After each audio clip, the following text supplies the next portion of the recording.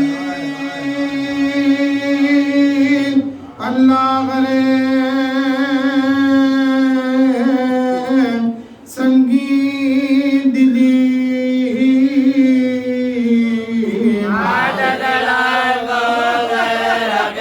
مارتے تھے مارتے تھے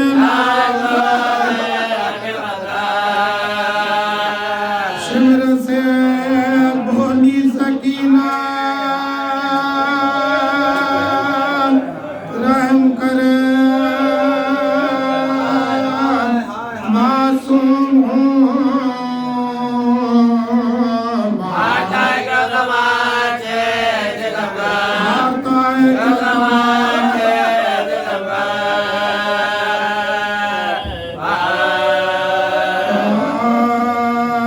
کیا کیا خیر کے بے جرموں خطا کو مارا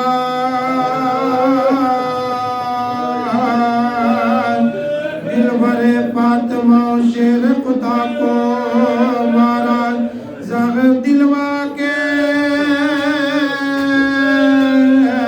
غریب الغربا کو مارا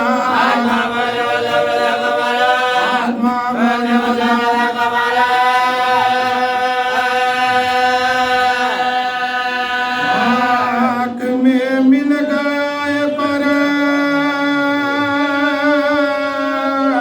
گل باغ زہرا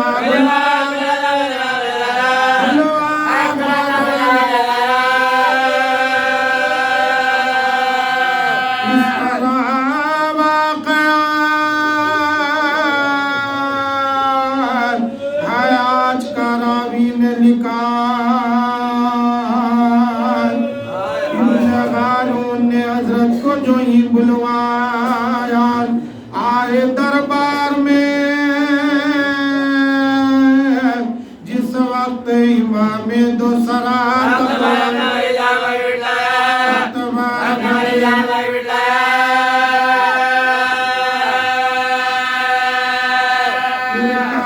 شاہ سے فرمان یہ تو پیش کروں آپ کے واسطے انگور میں لے رکھا ہوں کہا مظلوم نے مجھ کو نہیں انگور کی چاہت اس لیے سامنے تشت جو تم نے رکھا کیا اسرار جو اس نے تو امام زیجان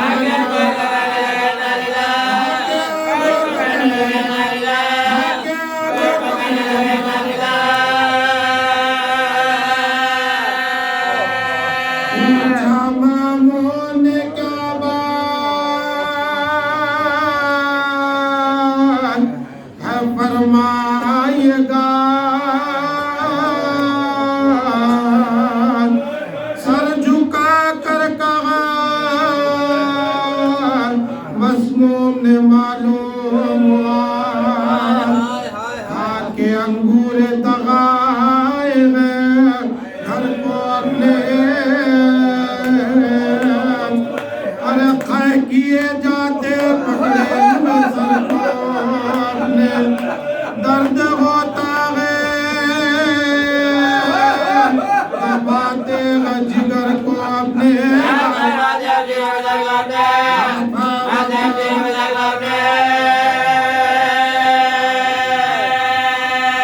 سیدوں بے کس و مظلوم غریب ہے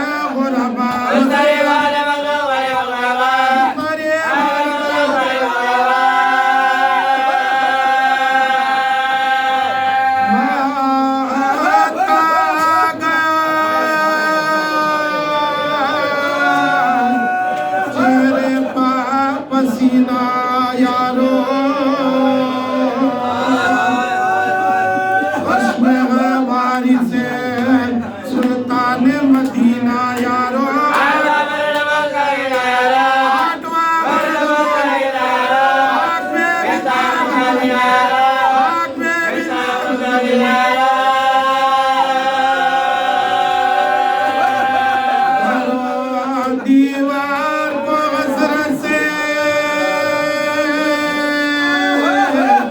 رضا دیکھتے ہیں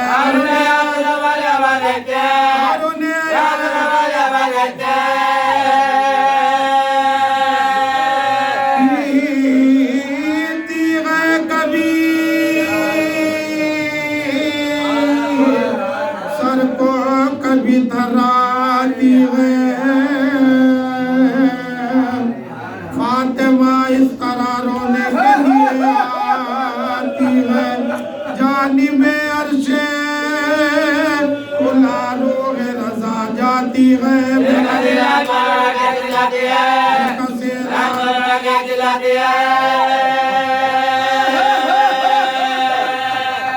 بات کی ہچکیاں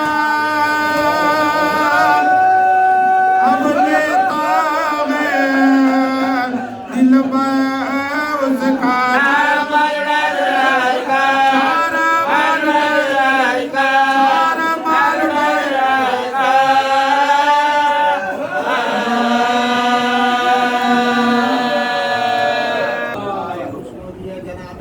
سلام اللہ علیہ بآواز بلند صلوات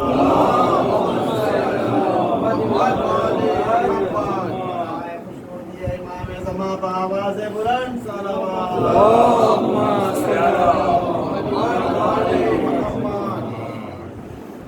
فضل اولاد ابراہیم ایک اعلان سماعت فرمائیں بتاریخ 22 صفحہ بعد نماز مغرب ہے عبادت خانہ حسینی میں ایک مجلس عظات منعقد ہوگی آپ خدا سے شرکت کی گزارش ہے الرحمن الرحیم فاتحہ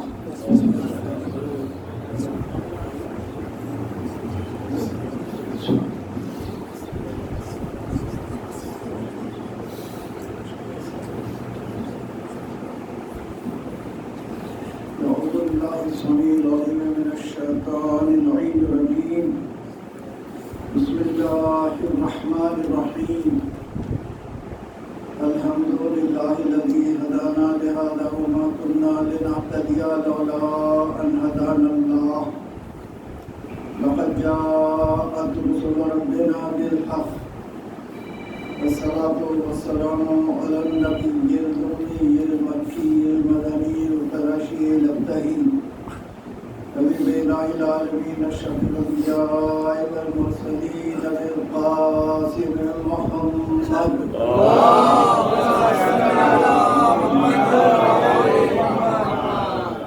وعلى بيته الطيبين الطاهرين المعصومين المظلومين الذين أذهب الله عنهم الرجس وطهرهم تطهيرا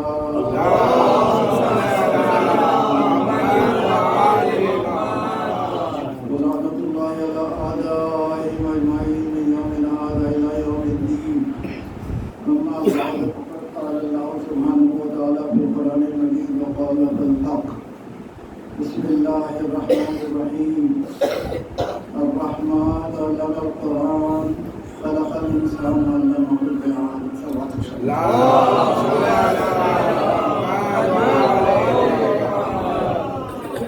سورہ رحمان کی آیت کی تلاوت کا شرف حاصل کیا ہے ارشاد ہو رہا ہے کہ رحمان نے قرآن کی تعلیم دی پھر خلق کیا پھر بیان کا انداز عطا فرمایا سوال یہ پیدا ہوتا ہے کہ تعلیم قرآن پروردگار عالم نے ان ہستیوں کو کیسے دی کائنات میں آنے کے بعد تو ہم تعلیم حاصل کرتے ہیں کسی استاد سے ماں باپ سے سامنے کتاب رکھ کے درس دینے والا سامنے ہوتا ہے درس لینے والا ادھر بیٹھتا ہے کیا اہل بیت کو بھی پروردگار عالم نے درس اسی انداز میں دیا اگر آپ مانیں کہ اس انداز میں درس دیا تو اللہ اللہ نہیں رہتا اس لیے کہ اللہ کو ایک مقام پر نہیں بٹھایا جا سکتا تو پھر اب سوال پیدا ہوتا ہے کہ جب قرآن میں پروردگار عالم ارشاد فرما رہا ہے کہ رحمان نے قرآن کی تعلیم دی اور اس کے بعد خلق کیا، تو پھر تعلیم کیسے دی؟ دیکھیے اس سلسلے میں آپ کی خدمت میں عرض کروں کہ اللہ نے پہلے اعلان فرمایا ان تو قبل مخفیہ فاحببت ان اعرف فخلقت الخلق لا یعرف، میں چھپا ہوا خزانہ تھا، میں نے چاہا کہ پہچانا جاؤں تو میں نے ایک مخلوق کو خلق کیا۔ اب اللہ جس منزل پر اپنی معرفت چاہتا ہے، چاہیے یہ کہ اسی منزل پر اپنے صفات ادا کرے۔ اگر صفات میں کمی ہوتی ہے تو ایسی صورت میں معرفت میں کمی ہوگی۔ دیکھیے ہم کائنات میں جو معرفت حاصل کرتے ہیں، جیسے علم حاصل کرتے ہیں ویسے ہی معرفت بھی حاصل کرتے ہیں۔ کسی کے ذریعے سے ہمیں معرفت ملتی ہے یا کائنات کی چیزوں کو دیکھ کے ہم معرفت حاصل کرتے ہیں، یعنی معلول کے ذریعے علت تک پہنچتے ہیں، مصنوع کے ذریعے ثانی تک پہنچتے ہیں۔ لیکن کیا یہ ہستیاں جب پروردگار عالم نے انہیں خلق کیا ہے، رسالت میں ارشاد فرماتے ہیں اول ما خلق اللہ نور، سب سے پہلے اللہ نے میرا نور خلق کیا، تو جب کچھ چیز تھی ہی نہیں کائنات میں، کائنات ہی نہیں تھی، کائنات کا سوال کیا ہے، کائنات ہی نہیں تھی، تو پھر ان لوگوں کو معرفت کیسے ملی؟ دیکھیے دو چیزیں ہیں، ایک ہے علم ہے، ایک ہے معرفت۔ علم کلیات سے متعلق ہے، اشیاء سے متعلق ہے، کشف شے کا نام علم ہے، اور معرفت شخصیت سے متعلق ہے۔ اب معرفت پروردگار عالم اس طرح ہوگی جب کائنات میں کچھ ہے ہی نہیں، ہم اللہ کو پہچانتے ہیں سورج کو دیکھ کے، چاند کو دیکھ کے، کائنات کو دیکھ کے، اس کی مخلوق کو دیکھ کے، کہ اس کمال کی منزل پر جب مخلوق ہے تو خالق کس کمال کی منزل پر۔ لیکن وہ ہستیاں جب اس کائنات میں آئی کچھ ہے ہی نہیں، تو اب انہیں معرفت کیسے ملی؟ انہیں علم قرآن کیسے ملا؟ آیا علم پہلے سے موجود تھا؟ نہیں تھا، اس لیے کہ یہ اول مخلوق ہے۔ رسالت میں ارشاد فرمایا ہے اول ما خلق اللہ نور، سب سے پہلے ہمارا نور خلق ہوا، تو قرآن بھی موجود نہیں تھا، قرآن بھی مخلوق ہے، تو بعد ہے ان کے، تو اب قرآن کا وجود کیسے ہوا، انہیں تعلیم کیسے دی گئی؟ تو اس سلسلے میں آپ کی خدمت میں عرض کروں کہ پروردگار عالم نے اپنی معرفت کے لیے اپنے جو صفات دیتا چلا گیا، چونکہ خالق نے خلق کیا تھا یا صادر کیا تھا اس نور کو، اس میں کوئی کمی نہیں تھی، جذب کی صلاحیت کمال پر تھی، اور دینے والا وہ بخیل نہیں تھا اللہ، وہ چاہتا تھا کہ میری معرفت ہو، تو کمال معرفت کے لیے ضروری تھا کہ اپنے سارے صفات دے دے، لہذا پروردگار عالم نے صفات سارے دے دیے، اور جب سارے صفات دے دیے تو ایک منزل پر دیکھا کہ بالکل یہ نور عکس قرار پا رہا، جب عکس قرار پا رہا ہے تو چونکہ وہ تھا احد اور یہ تھے ممکن، لہذا امکان کا میم لگا کے احمد بنا دیا، احد کو احمد بنا دیا، اور دو حصے کر کے ایک سے کہا کن محمد اور ایک سے کہا کن علی، سوا دے کر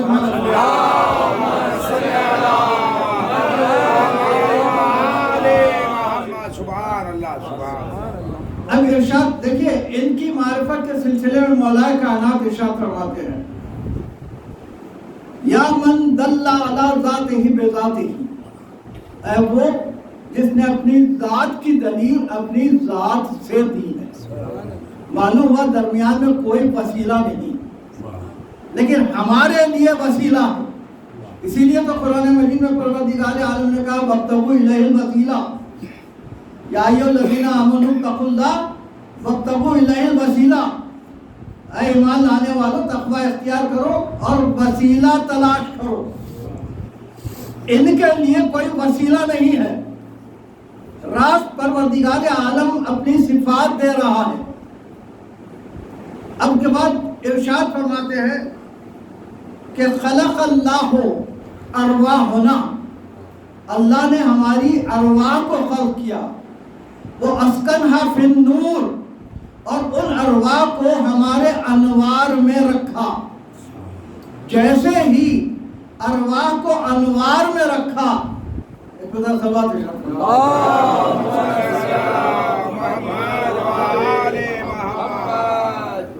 جیسے ہی ارواح کو انوار میں رکھا، اب آپ ارشاد فرماتے ہیں فانطقنا وسبحنا وحللنا، ہم نطق کرنے لگے، ہم تسبیح کرنے لگے، ہم تحلیل کرنے لگے. معلوم ہوا جیسے ہی نور میں ارواح کو رکھا گیا، انہوں نے نطق کرنا شروع کیا. ان کا نطق تھا کیا تھا ان کا نطق؟ ان کا نطق وہی آیات قرآنی تھی. اسی لیے تو قرآن ناطق کہلاتے ہیں. دنیا میں آ کے قرآن ناطق نہیں بنے، بلکہ اپنی تخلیق کے وقت سے قرآن ناطق ہے.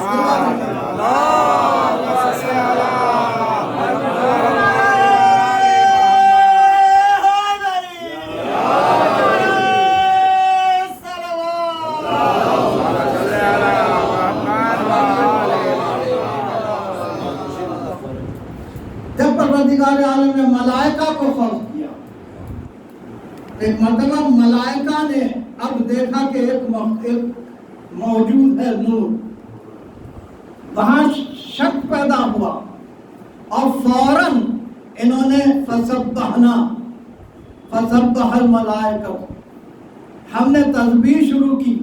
اور جیسے ہی ہم نے تسبیح شروع کی، ملائکہ نے بھی تسبیح شروع کی. دیکھیے جو ملائکہ کے استاد ہیں انہیں جبریل کیسے پڑھا سکتے ہیں؟ کیا کہنا؟ عالم ارواح میں جو ملائکہ کے استاد ہیں انہیں دنیا میں جبریل کیسے پڑھا سکتے ہیں؟ جب ارشاد فرما رہے ہیں فانطقنا، ہم نے نطق شروع کیا، تو ان کے اجزائے تخلیقیہ میں نطق بھی ہے، تسبیح بھی ہے، تحلیل بھی ہے. یہی تو سبب ہے کہ شکم مادر سے گفتگو کرتے ہیں، پیدا ہوتے ہی سجدہ کرتے ہیں. یہ تسبیح، یہ تصدیق، یہ ساری چیزیں ان کے اس بدن میں نہیں بلکہ ان کے اجزائے تخلیقیہ میں موجود ہے. یہی سبب ہے کہ وہ اس کائنات سے، وہیں سے ملائکہ کو تسبیح کر کے بتا رہے ہیں کہ خالق ہم نہیں، خالق وہ ہے. معلوم ہوا یہی سبب ہے کہ پروردگار عالم نے انہی کو آئمہ قرار دیا. اس لیے کہ جب درس دینا تھا، لوگوں کو صحیح راستے پر لگانا تھا، تو یقیناً ان ہستیوں کو بھیجنا تھا جو پروردگار عالم کے سارے صفات سے بھی واقف ہوں اور حقیقتاً پروردگار عالم کے اختیارات سے بھی واقف ہوں. نہیں بلکہ وہ اختیارات لے کے چونکہ آئے تھے، اسی لیے سورج کو پلٹایا تو سجدہ کیا اور بتایا کہ دیکھو اختیار جب ہمارے پاس اتنا ہے تو ہمارا دینے والا اختیار کتنا رکھتا ہے. معلوم ہے معرفت اس منزل پر کروا رہے ہیں لوگوں کو. اپنی معرفت کے لیے چونکہ خلق کیا تھا انہیں، اس منزل پر یہ معرفت کروا رہے ہیں. 8ویں امام علیہ السلام بھی اسی منزل پر.